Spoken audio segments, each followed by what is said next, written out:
Como o Espiritismo considera a educação? Educação que é tanto debatida e tão mal compreendida, tão confundida com um simples processo de transmissão de conhecimentos. Será que o Espiritismo, a partir da visão imortalista do ser humano, modifica também a visão sobre a educação, o que ela é, como deve ser aplicada, quais são as suas consequências? Não temos nenhuma dúvida quanto a isso. Sim, o Espiritismo modifica, transforma totalmente a visão que temos sobre a educação. A começar, que o Espiritismo informa que educação é processo que liberta o espírito. Ou seja, liberta a alma das amarras da matéria, mostrando que estamos aqui de passagem, que não somos o corpo, mas o espírito ou alma imortal. E aí já nos lança numa nova visão sobre o que a educação precisa fazer com esse espírito. E nos indica então o Espiritismo que a educação deve fazer com que o espírito saiba pensar por si mesmo, sentir por si mesmo e agir por si mesmo, trabalhando, portanto, a sua autonomia, mas mostrando a ele que se ele tem livre arbítrio ou liberdade, ele deve utilizar esse livre arbítrio junto com a responsabilidade e com o dever. Porque precisamos aprender a sermos responsáveis pelo que pensamos, pelo que falamos e pelo que fazemos. Porque não vivemos sozinhos, vivemos com os outros. Somos seres de interação social. E é claro que quando agimos na sociedade humana, estamos atingindo os outros.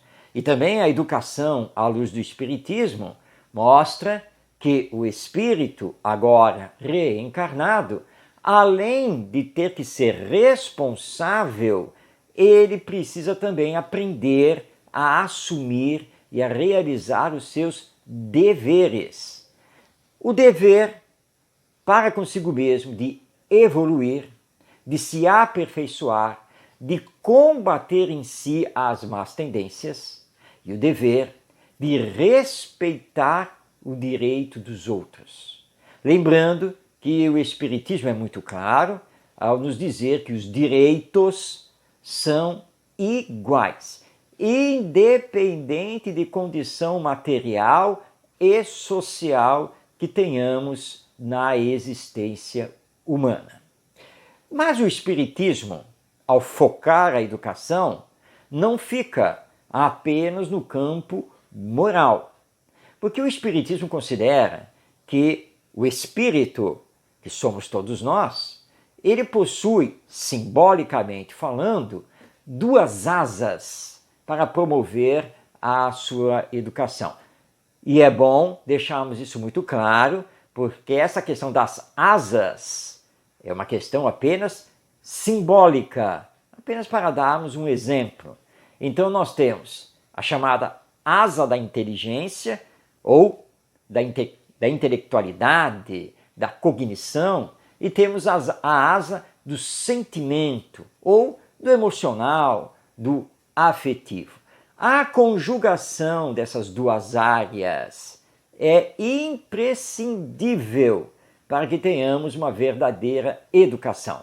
Portanto, o espírito não deve fazer apenas o desenvolvimento moral ou do sentimento, mas deve também realizar o desenvolvimento da inteligência através da aquisição de conhecimentos. Mas o Espiritismo alerta que esses conhecimentos devem gerar o bem para todos. pensar no bem coletivo, porque temos assistido gerações se sucedendo pensando apenas no bem individual ou de pequenos grupos de interesse. Mas quando fazemos isso, automaticamente estamos prejudicando a coletividade maior.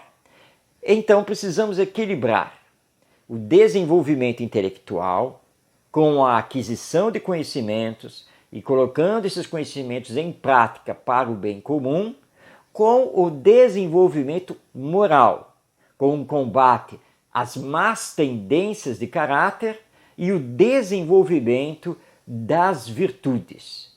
Esse é o patrimônio do espírito e que a educação precisa trabalhar tanto na família quanto na escola e as demais instituições humanas, e aqui destacando os templos religiosos e, mais especificamente, o Centro Espírita. Por quê? Porque o Espiritismo tem essa visão sobre a educação. Porque somente a educação pode transformar os seres humanos, que assim transformados haverão de transformar a humanidade para melhor. E nessa educação, que é uma educação integral do espírito imortal, nós então vamos colocar na sua base os ensinos morais de Jesus. Não é querer transformar toda e qualquer pessoa num cristão ou num espírita. Não. Não estamos falando aqui de colocar na base da educação esta ou aquela religião, mas sim os ensinos morais de Jesus. Porque esses ensinos são comuns a todas as religiões e remetem o ser humano a saber viver dentro da ética, da solidariedade, da fraternidade, da honestidade e assim por diante. Porque está faltando Jesus nos nossos corações. Nenhuma escola precisa se tornar confessional desta ou daquela religião. Estamos falando de Jesus, mestre dos mestres, que está além. Como Gandhi, que informava, apesar de não ser cristão, que toda a sua doutrina de não violência, de paz, era baseada no Sermão da Montanha de Jesus, que ele estudou, aliás, a vida toda, apesar de não ser cristão, de não seguir uma religião cristã. Essa é a visão que o Espiritismo possui da educação, para que possamos utilizar esta encarnação para nos melhorarmos, porque a melhoria moral da humanidade só pode acontecer através da melhoria moral dos seus indivíduos, de nós, as pessoas que fazemos a sociedade humana.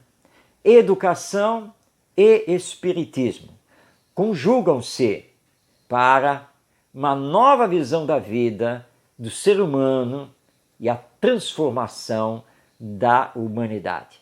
O espiritismo traz muitas reflexões para que possamos ter um novo enfoque sobre a educação, um novo foco tão necessário para que possamos sair da mera aquisição de conhecimentos, da transmissão de conteúdos, para a verdadeira formação integral e espiritual do ser humano.